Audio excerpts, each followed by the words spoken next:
Welcome back, new friends, to Storytime with Safe. So listen, before I get started on this story, I want to put an extreme trigger warning on it. If you cannot handle some messed up stuff, please click away from the video now. I do not want you to get hurt or upset by it, but I tell stories how I get them.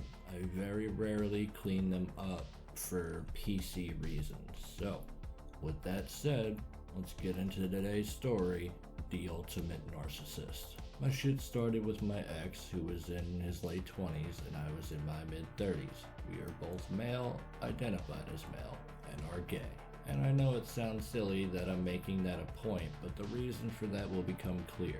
I met my ex on Grindr. We knew immediately by his own admission that he was a recovering addict from meth and heroin. That was in September of last year, and in February of this year, he went through a custody thing with his ex-girlfriend and ended up losing his 50-50 custody that they had worked out between themselves. He went down to see his kid every other weekend as appointed by the court, and he asked me, because it was hard for him to deal with it, if he would be able to get some meth and have a party weekend to help deal with things. My stupid ass, being so codependent and being scared to death of losing him, would never have said no, so I agreed, and also asked him if he would show me how he did it. Mind you, I have never used before in my life, and I did not know what I was asking for at the time, but he agreed to teach me how to slam meth for the first time at the age of 36. I slammed 40 units of crystal. Actually, he put the needle in my arm and did it for me the first time. Now, if anybody reading this is a recovering addict, you know that slamming is the end-all be-all of using drugs. You do not come back from slamming. Most people spend years snorting it, smoking it, whatever else before they even attempt to do that.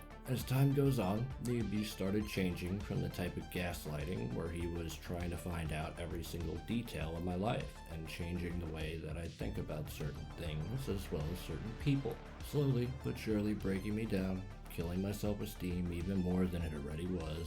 Basically just putting me into a little mold that he could control and do whatever he wanted with when he wanted, which, come to find out, was just for the meth.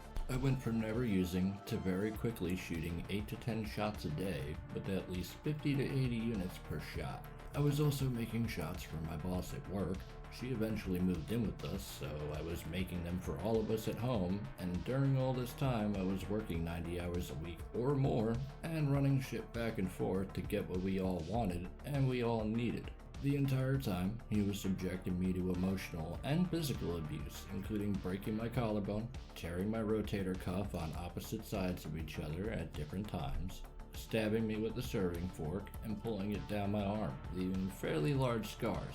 Then moving on to forcing me to have sex with him, and then telling me how horrible it was and that his vibrator was so much better, and that's why he spent so much time watching furry porn in the bathroom while I laid in bed, crying, wondering what I did wrong and why I wasn't good enough for him. Eventually, the physical abuse turned sexual when he started using a 2-foot, 1.5-inch diameter lead pipe and shoving it up my backside every single day for 5 months straight, and then forcing me to have sex with him. If I didn't or couldn't perform, he would beat me, which is what happened fairly often because any guy who uses meth that commonly knows you get erectile dysfunction when you do too much too often. And I was using so much, it was very difficult for me to get an erection, so I got beat a lot.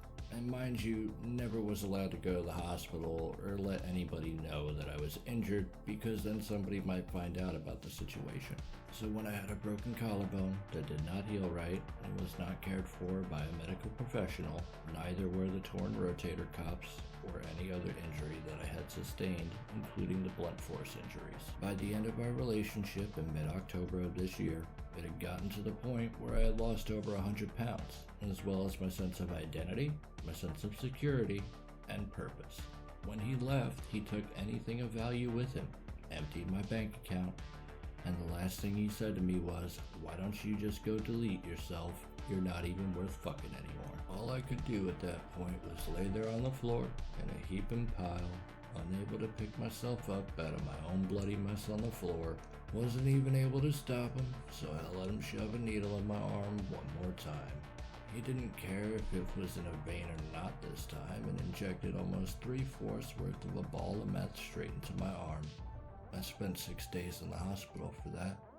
Now that he's been gone for however long it's been, I still have nightmares that wake me up every single night because it's PTSD flashbacks of him strangling me. I no longer identify as a gay male.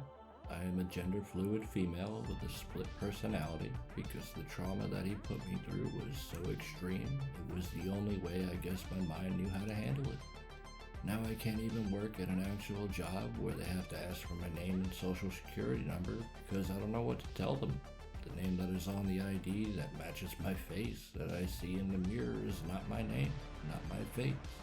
I feel like I got dropped into a body that needed a soul, and whether I'm female or not, I got put into a male body, and I'm still trying to wrap my head around that concept and get other people to understand. But people don't understand, and people don't want to understand, because all they hear is that I'm addicted to meth, and they don't care why or how, or the circumstances, or how long it's been. My ex completely destroyed my life and took everything from me, including my identity. And when I called the cops begging for help more than 5 times, I never got it. The last thing they said to me was, "You are not a priority." I'm sure some people are asking why or how this fits into the narcissism subreddit, but I can guarantee you it is because my ex is the ultimate narcissist, and I firmly believe that he would have killed us had he not been distracted by something else, probably heroin. Had he stayed and kept going, I would not have survived. And I have asked God I don't know how many times why he let him stop then, but didn't stop him before. Why couldn't he just let him finish me off? Because this is not the life that I expected, nor that I wanted, or that I know how to handle. I have prayed, and by pray I mean spoken to whatever higher power is out there that might hear me. I have cried and sobbed and begged for the sweet release of death, because I tried it myself more times than I care to admit during the last 13 months, and never could successfully complete it for one reason or another. So all I have to look at are the silver linings, the very few silver linings on this enormous shitstorm cloud that was brought with him when he walked into my life. Sweet Lucifer's beautiful wings, that was a fucking dark tale. It's one that you know exists out in the world, but you shut it out of your mind because you really can't comprehend such a level of suffering. OP, I'd like to apologize on behalf of humanity that there was no one to help you out in those most horrific moments, but I really don't want to patronize you. I'm sorry to say, the choice begins and ends with us. There were moments you could have left, but those twisted emotional bonds kept you bound to that vile creature which fucking passed itself off as something wannabe human. The first thing to do is to get off the hardcore drugs. I don't care if you smoke a little weed to get you through it, if you need to, but just quit the hard stuff.